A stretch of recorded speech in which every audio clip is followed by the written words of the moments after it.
Everyone, कैसे हो आप लोग। 70 बीपीएससी के लिए जो मेंस का टेस्ट चल रहा है उसी से एक क्वेश्चन का व्याख्या कर रहा हूँ। मुख्य रूप से ये क्वेश्चन है जो बीपीएससी का हमेशा से पूछा जाता रहा है और इम्पॉर्टेंट है। तो आंसर क्या फॉर्मेट होगा उस पर भी चर्चा करेंगे हम लोग। देखिए, क्वेश्चन जो है कि भारतीय संविधान को अर्धसंघीय क्यों कहा जाता है। परीक्षण कीजिए, ये 39 में पूछा गया था।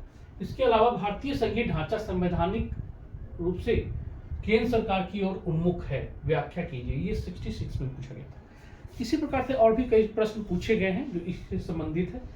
तो इस क्वेश्चन का जो फॉर्मेटिंग होगा वह कैसे लिखना है और किन किन बातों का उल्लेख करना है उस पर थोड़ा हम व्याख्या करेंगे।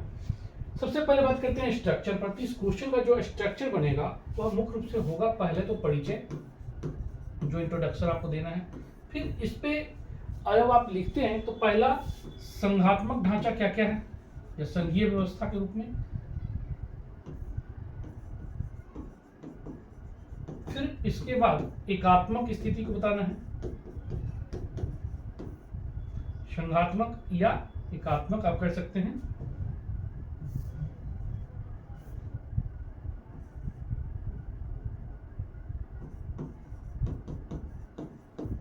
इसके बाद विभिन्न मत को लिखिएगा, विभिन्न मत क्या क्या है, और फिर लास्ट में अपना कंक्लूजन देना है, निष्कर्ष अपना देना है कि वास्तव में क्या है।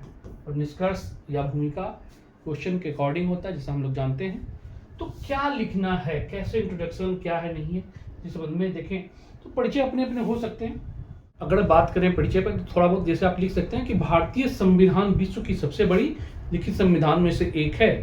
अपने उपबंधों एवं कार्य प्रणालियों को लेकर इसकी एक वैश्विक पहचान है, किंतु स्वरूप को लेकर अक्सर संविधानविदों के बीच मतभेद की स्थिति बनी रहती है, जिसे निम्न रूपों में देखा जा सकता है।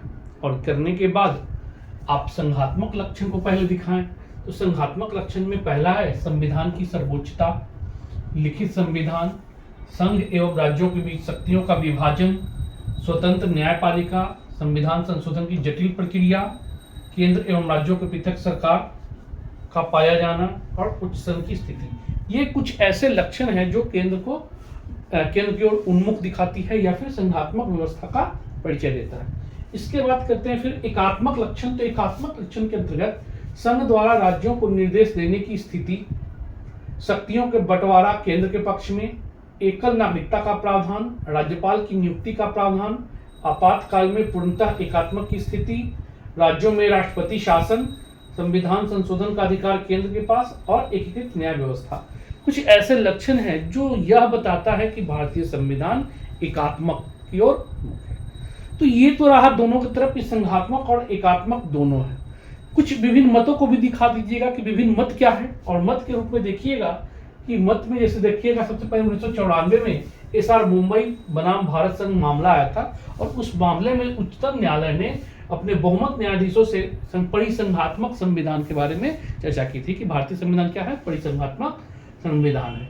इसी प्रकार संविधान प्रारूप समिति के अध्यक्ष डॉक्टर भीमराव अंबेडकर थे। इन्होंने भी बताया था कि यद्यपि हमारे संविधान में ऐसे उपबंधों का समावेश है जो केंद्र को ऐसी शक्ति देती है जिसमें प्रांतों को स्वतंत्रता समाप्त हो जाती है, फिर भी वह परिसंघात्मक संविधान है।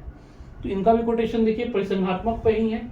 तो आप इन दोनों के कोटेशन से, स्टेटमेंट से भी आप समाप्त कर सकते हैं, परिसंघात्मक है। या फिर केसी व्हीलर देखिएगा, इन्होंने बताया था कि जो संवैधानिक विशेषता है संघात्मक और एकात्मक दोनों को अगर देखा जाए तो ये अर्धसंघीय संविधान है। तो ये विभिन्न मत है। अब क्वेश्चन पूछेगा कि संविधान की ओर उन्मुख है, इस पर चर्चा करना है, या फिर ये अर्धसंघीय है, दोनों का समावेश लिए हुए। तो ऐसी स्थिति में अब आप पर डिपेंड करता है कि आप किस ओर जाते हैं, क्योंकि लक्षण दोनों है। तो आप निष्कर्ष जाने को पहले आप निष्कर्ष पर स्वयं डिसीजन लें कि क्या लिखना है, या क्वेश्चन के अकॉर्डिंग जाना है या फिर उसको आप खंडन करके आप अपना मत देना चाहते हैं। तो निष्कर्ष दो रूपों में आप लिख सकते हैं। एक तो पहला परिसंघात्मक रूप में। तो परिसंघात्मक जो आप चर्चा कीजिएगा तो लिख सकते हैं कि कुल मिलाकर देखें तो किसी भी अवधारणा को स्वीकार करने से पूर्व उसके अंशों का झुकाव देखना जरूरी है। इन आधारों पर चूंकि भारतीय संविधान संघात्मक लक्षण की ओर ज्यादा झुकी है, इसलिए भारतीय संविधान को संघात्मक लक्षण कहना ज्यादा संकीर्ण प्रतीत होता है। तो इस थ्रू आप संघात्मक लक्षण को दिखा सकते हैं। लेकिन अगर आप चाहते हैं अर्ध संघात्मक की बात करना, तो ये भी आंसर आप दे सकते हैं। और इसमें कह सकते हैं कि कुल मिलाकर देखें तो भारतीय संविधान के अंतर्गत संघात्मक एवं एकात्मक दोनों लक्षण विद्यमान हैं।